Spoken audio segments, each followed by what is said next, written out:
पहाड़ों की तलहटी में बसे एक छोटे से गांव में आर्यन नाम का एक लड़का रहता था। आर्यन को उसकी प्रतिभा या आकर्षण के लिए नहीं, बल्कि उसके गुस्से के लिए जाना जाता था।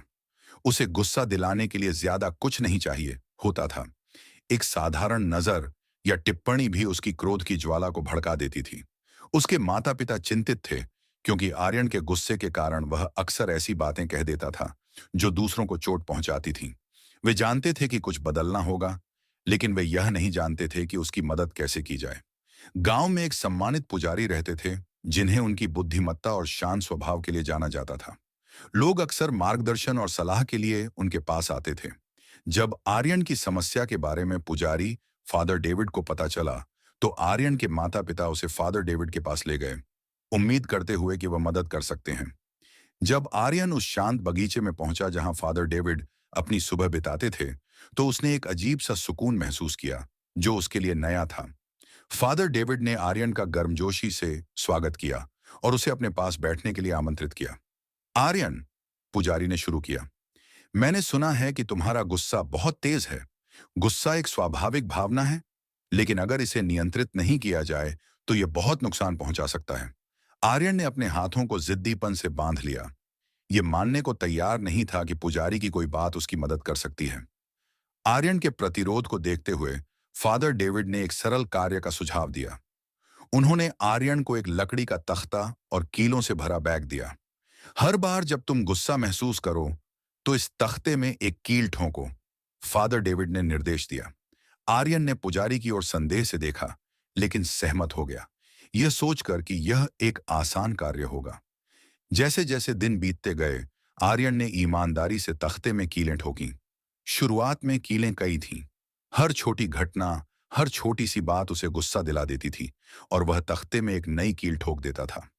एक हफ्ते के बाद आर्यन को एहसास हुआ कि यह कार्य उसके अनुमान से अधिक चुनौतीपूर्ण था। जैसे जैसे वह कीलें ठोकता गया, उसे महसूस हुआ कि हर कील ठोकने में कितनी मेहनत लगती है। तख्ते की कभी चिकनी सतह अब कीलों से भरी हुई थी, जो उसकी लगातार नाराजगी का एक दृश्य प्रमाण थी। 8वें दिन आर्यन भारी कीलों के तख्ते के साथ फादर डेविड के पास वापस आया। पुजारी ने तख्ते की जांच की और फिर कहा, अब हर बार जब तुम गुस्से को नियंत्रित करो, तो एक कील निकाल दो। यह आर्यन को और भी कठिन लगा, लेकिन उसने कोशिश करने की ठानी। समय के साथ आर्यन ने अपने गुस्से को नियंत्रित करने पर ध्यान केंद्रित करना शुरू कर दिया। जब भी उसे गुस्सा आता, वह गहरी सांस लेता और गिनती करता। धीरे धीरे जैसे ही वह अपने गुस्से को नियंत्रित करने में सफल हुआ, उसने एक एक करके कीलें निकाल दी।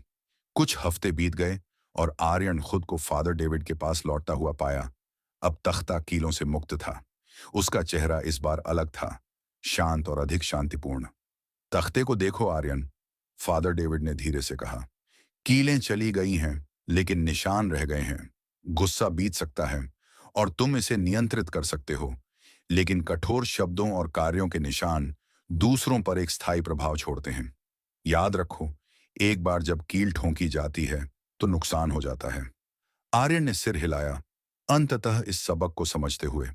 उसने महसूस किया कि उसके शब्दों और कार्यों के परिणाम होते हैं, और अपने गुस्से को नियंत्रित करना सिर्फ आत्म अनुशासन का ही नहीं, बल्कि दूसरों के प्रति करुणा का भी मामला था। उस दिन से आर्यन ने अधिक धैर्यवान और समझदार बनने का संकल्प लिया। जब भी उसे गुस्सा महसूस होता, वह तख्ते और फादर डेविड द्वारा सिखाए गए सबक को याद करता। जैसे जैसे वह बड़ा हुआ, आर्यन अब अपने गुस्से के लिए नहीं, बल्कि अपनी दयालुता और संयम के लिए जाना जाने लगा। गांव वाले आर्यन के परिवर्तन से हैरान थे।